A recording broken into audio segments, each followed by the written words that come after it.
உடுமலை அருகே உள்ள திருமூர்த்தி அணையின் நீர் ஆதாரமாக விளங்கும் காண்டூர் கால்வாய் சீரமைக்கும் பணி இறுதிக்கட்டத்தை நெருங்கியுள்ளது.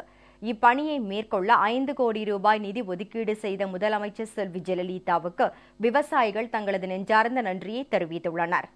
திருப்பூர் மாவட்டம் உடுமலை அருகே உள்ள திருமூர்த்தி அணையின் மூலம் திருப்பூர், கோவை மாவட்டங்களில் உள்ள சுமார் 4 லட்சம் ஏக்கர் விவசாய நிலங்கள் பாசன வசதி பெற்று வருகின்றன. இந்த அணைக்கு பரம்பிக்குளம், ஆழியாறு பாசன திட்ட தொகுப்பு அணைகள் மூலம் நீர் கொண்டு வரப்படுகிறது. மேற்கு தொடர்ச்சி மலையை ஒட்டிய அடர்ந்த வனப்பகுதிகள் வழியாக அமைக்கப்பட்டுள்ள காண்டூர் கால்வாயின் கரைகள் பழுதடைந்தும் உடைப்பு ஏற்பட்டும் இருந்ததால் திருமூர்த்தி அணைக்கு கொண்டுவரப்படும் தண்ணீர் கசிந்து விரயமானது.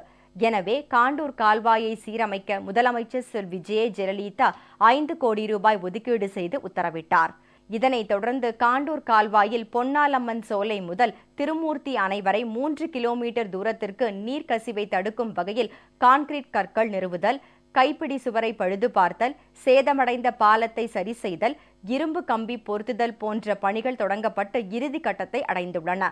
இனிமேல் தண்ணீர் விரயமின்றி முழுமையாக கிடைக்கும் என்பதால் மகிழ்ச்சியடைந்துள்ள விவசாயிகள் முதலமைச்சர் செல்வி ஜெயலலிதாவுக்கு தங்களது நெஞ்சார்ந்த நன்றியை தெரிவித்துள்ளனர். காண்டூர் கால்வாயில் பணிகள் எல்லாம் விரைவாகவும் துரிதமாகவும் நடைபெற்றுக் கொண்டிருக்கிறது. இந்த காண்டூர் கால்வாயில் வரும் தண்ணீர் திருமூர்த்தி அணைக்கு வந்து சேருவதால் விவசாயிகளுக்கு பலனளிக்கும் வகையில் உள்ளது. காண்டூர் கால்வாய் பணிகளுக்காக 5 கோடி வழங்கிய தமிழ்நாடு முதலமைச்சர் அவர்களுக்கு நன்றி தெரிவித்துக் கொள்கிறோம்.